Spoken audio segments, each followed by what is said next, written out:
غلط كبير جدا لو حكمنا على يسرب من 3 ماتشات بس. سمعت جهابزه كتير عايزين يحكموا عليه من دلوقتي. بسم الله والصلاه والسلام على رسول الله. ازيكم عاملين ايه؟ يا رب تكونوا في احسن صحه وفي افضل حال. الحقيقه مبدئيا كده صعب جدا ومستحيل بعد مباراه الاهلي وايجل نوار النهارده في مباراه العوده في دوري الابطال ان احنا نحكم على يسرب المدير الفني للنادي الاهلي دلوقتي.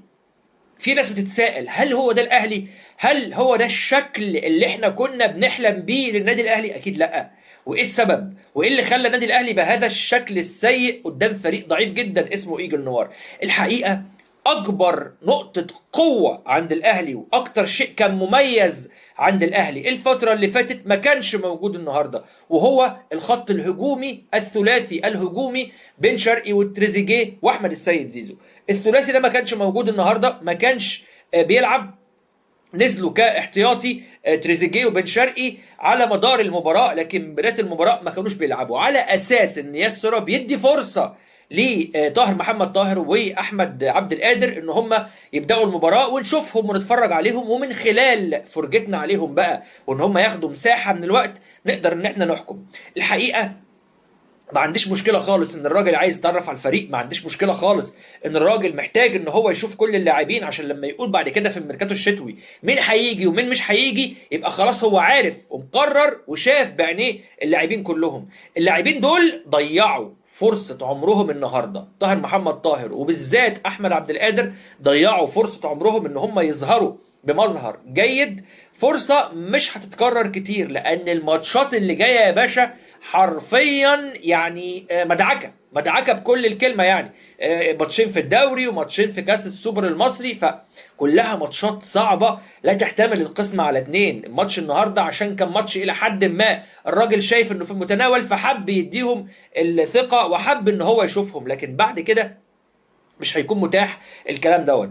انا اعتراضي على الطريقه نفسها. يعني ايه اعتراضي على الطريقه نفسها؟ انا ما عنديش مشكله انه يشوف اللعيبه، لكن لو كان مثلا تخيل معايا كده نزل بالقوام الاساسي للفريق، محمد هاني في الباك اليمين وتريزيجيه وبن شرقي وزيزو في الحته اللي قدام، هذا الثلاثي المرعب، والجبهه اليمنى حاليا اللي بقت من محمد هاني لاحمد السيد زيزو اللي عامله شغل محترم، لو كان نزل بيهم من بدايه المباراه وخلصنا مثلا الشوط الاولاني 2-0 3-0 4-0 ايا كان، دوسنا بنزين جامد على فريق ايجل نوار، كنت وقتها اقول لك يا باشا نزل اللي انت عايزه بعد كده وانت مرتاح، نزل اللي انت عايزه بعد كده، احمد عبد القادر، طه محمد طاهر، عمر كمال عبد الواحد اللي مستواه اتطور كتير بالذات في كرة الهدف اللي شفناها، فنزل اللي انت عايزه واتفرج براحتك عليهم، بس واحنا يعني مظبطين امورنا. لكن احنا النهارده لعبنا بالنار. الاهلي كان ممكن يلبس جول، كان ممكن نلبس جول بمنتهى السهوله، وقتها كان الوضع هيبقى صعب جدا جدا جدا. تخيل كده معايا يعني لو كنا لبسنا جول وربنا ما كرمناش بالجون بتاع عمر كمال عبد الواحد دوت، انت متخيل السيناريو؟ احنا كان ممكن نروح ضربات جزاء انت متخيل ضربات جزاء؟ ده انت عندك اورلاندو بايرتس الجنوب افريقي خرج النهارده بضربات الجزاء، فعادي جدا بقى انت مش ضامن ضربات الحظ، كان السيناريو هيبقى كارثي حرفيا، لكن ربنا سترها. لكن ده اعتراضي الوحيد. لكن هل يسرب من حقه ان هو يتفرج على اللعيبه بتوعه؟ من حقه تماما. من حقه ان هو يشوف كل اللاعبين عشان يقدر يحكم عليهم؟ من حقه تماما. لكن زي ما قلت لك انا اعتراضي كله على الطريقه نفسها، التوقيت نفسه. في المباراه كان ممكن ان هو يعمل دوت في الشوط الثاني، لكن لعل وعسى يمكن كان هو عايز انه يعني يشوف اللعيبه وهم تحت ضغط هيعملوا ايه، مش وهم نازلين والماتش خلصان و2-0 و4-0 وقتها هيلعبوا بشكل مختلف. الله اعلم، يمكن دي وجهه نظره. لكن فكره ان احنا نحكم على الراجل دلوقتي دي فكره خاطئه تماما. الحكم على يسرب ما يكونش دلوقتي خالص، لما تخلص ماتشات كاس السوبر القادم في الامارات، وقتها بقى بنسبه كبيره نقعد بقى ونتكلم ونشوف الراجل بيعمل ايه مع النادي الاهلي. وقتها بقى هيبقى لعب كاس السوبر، هيبقى لعب دوري ابطال، هيبقى لعب دوري مصري، لعب مع مستويات متفاوته، مستويات ضعيفه، مستويات قويه، لعب جوه مصر ولعب بره مصر، لعب في تنوع، قعد مع اللعيبه فتره الى حد ما كبيره، نقدر بقى وقتها ان احنا نحكم ونقول على الراجل كويس مش كويس. لكن الراجل لا عمل فترة اعداد مع الفريق، ولا اختار حد من اللاعبين، ولا كان ليه دور خالص في اي حاجة في قوام الفريق، ونقول له والله يا باشا انت لا ده انت من تالت ماتش انت سيء. لو على الاقل الراجل حقق المطلوب منه وهو الفوز. هل انت متوقع ان الراجل معاه عصايه سحريه هوبا اضرب يا باشا واعمل نتائج رائعه واعمل اداء رائع واكسب بالاربعات والخمسات؟ ده كله ان شاء الله هيجي، بس لما الدنيا تمشي. وخد بالك من حاجه مهمه جدا، السكواد بتاع النادي الاهلي فيه عوار كبير جدا. اوعى تنسى ان انا وحضرتك وكلنا مش راضيين على الاداء الدفاعي للنادي الاهلي.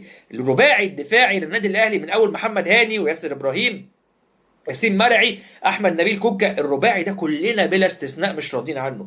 كلنا شايفين ان رباعي لا يصلح وليس على مقدار النادي الاهلي. احب اطمنك وابشرك واقول لك ان الرباعي ده كله هتشوف رباعي مختلف تماما بعد الميركاتو الشتوي. تقول لي نعم، اقول لك اه والله العظيم. انت عندك محمد عبد المنعم ان شاء الله بنسبه كبيره جايه، عندك مدافع دولي اجنبي قوي جدا هيكون بديل لاشرف داري اللي هيرحل عن الاهلي في يناير، عندك في باك يمين اجنبي مغربي هيكون متواجد مع الاهلي ان شاء الله، وانا بطمنك وبقول لك من المغرب وانا واثق وعارف بقول لك ايه.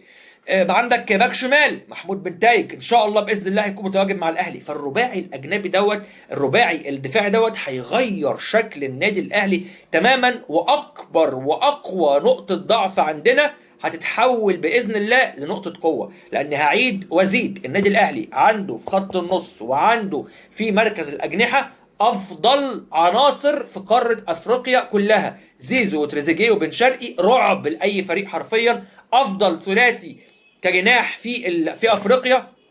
عندك مروان عطيه وعندك محمد علي بن رمضان وامام عاشور، اقوى ثلاثي في خط النص في افريقيا تما. فانت بالتالي لا، انت عندك في المركزين دول يعني عناصر قويه جدا جدا، لكن نقطه ضعفك الوحيده هي الدفاع والمهاجم الصريح.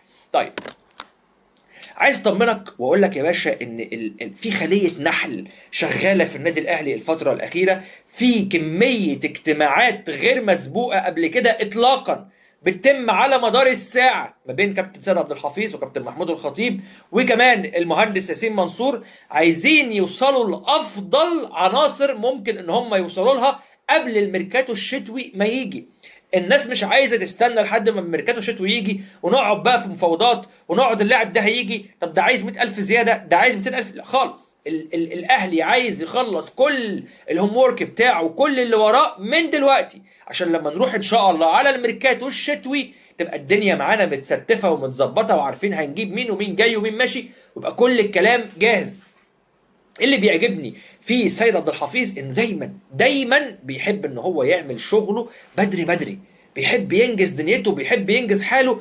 شغل الاسبوع اللي جاي بيتعمل النهارده، لازم بتلاقي دايما ده الاسلوب بتاع سيد عبد الحفيظ. في مدافع اجنبي دولي اسمه فقط عند سيد عبد الحفيظ وكابتن محمود الخطيب، لكن متاكد انه جاهز وتمام ومفيش فيه اي مشاكل وان شاء الله هيكون متواجد. الكلام مع محمد عبد المنعم بدا من النادي الاهلي، وانا مبسوط وفخور ان الاهلي بدا اهو يفتح الكلام مع محمد عبد المنعم، لانه محمد عبد المنعم هيكون اضافه قويه جدا. والاهلي صرف النظر تماما عن حسام عبد المجيد، وانا مبسوط جدا ان الاهلي خد الخطوه دي، لان حسام عبد المجيد حرفيا ما كانش هيبقى اضافه للنادي الاهلي خالص. وده اللي يفسر لك ليه اللاعب طلب من نادي الزمالك ان هو يعمل قعده ومستعد ان هو يجدد التعاقد بس يروح اعاره، لانه خلاص عرف ان الاهلي لن يتعاقد معه. فايه اللي اتغير؟ ايه الوضع اللي اتغير؟ هل الزمالك موقفه يعني بقى افضل والوضع بتاعه بقى احسن، فاللاعب بعد ما كان رافض حتى ان هو يقعد رفض انه يجدد خالص؟ ده بالعكس، ده الوضع في الزمالك بقى اسوأ من الاول. لكن اللي اتغير هو موقف النادي الاهلي، اللي انا مبسوط جدا انه اتاخد، لان فعلا حسام عبد المجيد كان مش هيبقى اضافه اطلاقا، ومكان هيبقى وجوده زي عدمه. لكن مين اللي هيكون اضافه بمعنى الكلمه؟ هو محمود بن تايج. محمود بن تايج الباك الشمال لنادي الزمالك اللي خلاص رفع الدعوه بتاعته وعمل الشكوى ومنتظر القرار من الفيفا. الاهلي مخلص معاه كل حاجه، واقفه بس على يسرب. تم عرض محمود بن تايج عليه، والراجل قال لك ادوني بس فرصه اسبوع لحد ما اخلص الماتشين بتوع الدوري. اوعى تنسى ان الاهلي عنده ماتش مهم جدا يوم الاربع، وبعد كده عنده ماتش مهم جدا يوم الحد. الاربع هيقابل بتروجيت، والحد هيقابل النادي المصري في الدوري، وبعد كده هيطلع على الامارات. قال لك يا باشا الرد بتاع محمود بن تايج هيكون عندكم قبل ما نسافر ان شاء الله للامارات. انا مبسوط ان الاهلي بدا يتحرك في الصفقات بدري، بدا يشوف وينجز حاله في الميركاتو الشتوي بدري، لان فعلا محتاجين ان احنا نظبط الدنيا دي في الميركاتو الشتوي لو الاهلي فعلا عايز ينافس في دوري الابطال ويكمل لابعد مدى. اللي بالمناسبه دوري الابطال واللي اتفرج على الفرق يعني بشكل عام هيشوف انه تقريبا بنسبه 99% المربع الذهبي لن يخرج عن الاهلي وصن داونز وبيراميدز والنادي الترجي. دول الرباعي القوي او الرباعي اللي ظاهر او بارز قوي في دوري ابطال افريقيا. ممكن من بعيد يعني تلاقي كده منافسه شويه من الجيش الملكي، بعض المناوشات من نهضه بركان المغربي، المولوديه الجزائر ممكن يخش في الصوره الى حد ما، لكن الرباعي الظاهر او اللي باين قوي هو الرباعي اللي انا لسه قايل لك عليه دوت. لانه دوري الابطال السنه دي واضح جدا انه مش هيخرج عن واحد من الرباعي ده، ونتمناه اكيد باذن الله الاهلي، لكن عشان دوت يتم لازم نظبط السكواد بتاعنا ونملى الاماكن اللي محتاجه انها تتظبط. طب احنا كده اتكلمنا عن الرباعي اللي ورا وقلنا ان في باك يمين مغربي وفي باك شمال وفي قلب دفاع وفي محمد عبد المنعم. طب الحته اللي قدام مركز المهاجم عندك اختيارين، يا اما هيكون فيستون مايلي هو الاختيار الانسب للنادي الاهلي، اما لو فيستون مايلي اختار السعوديه علشان الفلوس الاوفر الكتير قوي فوقتها الاهلي مش هيقف على حد، خصوصا ان ما شاء الله ربنا يزيد ويبارك زياده كمان الخزنه بتاعت الاهلي بسم الله ما شاء الله زي الفل، وتسمح لنا ان احنا نتعاقد مع افضل من فيستون مايلي. كمان في اسم مهاجم مع الكابتن سيد عبد الحفيظ، لكن دوت الاهلي لسه ما خلصش معاه حاجه، لسه بيفاضل ولسه بيشوف موقف فيستون مايلي ولسه بيشوف كمان اسماء اخرى. لكن اللي انا عايز اطمنك فيه ان شاء الله هيكون في مهاجم. جراديشار ومحمد شريف خلاص ما لهمش مكان داخل النادي الاهلي. كمان اليو ديانج خلاص هيودعنا، واشرف داري كده اتخذ في القرار. ففي قلبان وثوره في عدد لاعبي الاجانب في الميركاتو الشتوي في النادي الاهلي، وكمان من اللعيبه المصريين محمد عبد المنعم اللي هيكون متواجد بنسبه كبيره جدا داخل النادي الاهلي. اللي انا عايز اطمنك فيه في موضوع محمود بنتايج ان الزمالك مش هيقدر ان هو يدفع فلوس اللاعب، عشان في بعض الناس سالت طب ما لو الزمالك ايه الوضع لو الزمالك دفع مستحقات اللاعب، هل كده اللاعب خلاص مش هيجي الاهلي؟ انا بقول لك الزمالك مش هيقدر اصلا يدفع مستحقات. على الورق لو فيفا ما حكمتش بفسخ التعاقد والزمالك قدر ان هو يدفع فلوس محمود بنتايج قبل الحكم، خلاص الموضوع انتهى واللاعب مكمل في الزمالك. لكن لو خلاص تم فسخ التعاقد بحكم الفيفا خلاص الموضوع انتهى. لكن هل الزمالك يقدر؟ ما يقدرش. ليه؟ لان الزمالك لو خد الخطوه دي ودفع مستحقات بنتايج كامله زي ما وكيله قال لن نتنازل عن الشكوى غير لما ناخد مستحقات اللاعب كامله مش جزء من مستحقات والكلام دوت. لو الزمالك دفع مستحقات اللاعب كامله هو حرفيا فتح على نفسه فتوحه كبيره جدا، لان كل اللاعبين وقتها هيطالبوا بنفس الشيء. طب احنا كمان يا باشا عايزين مستحقات بتاعتنا، انتوا بتحترموا اللي بيروح يشتكيكم، فهتلاقي شكاوى للاعبي الزمالك ضد النادي، فوقتها الزمالك لن يتمكن من فعل شيء، فمستحيل انه هيدفع فلوس لمحمود بنتايج. فبالتالي انا بطمنك من كل قلبي وبقول لك ان محمود بنتايج بنسبه 99% اهلاوي.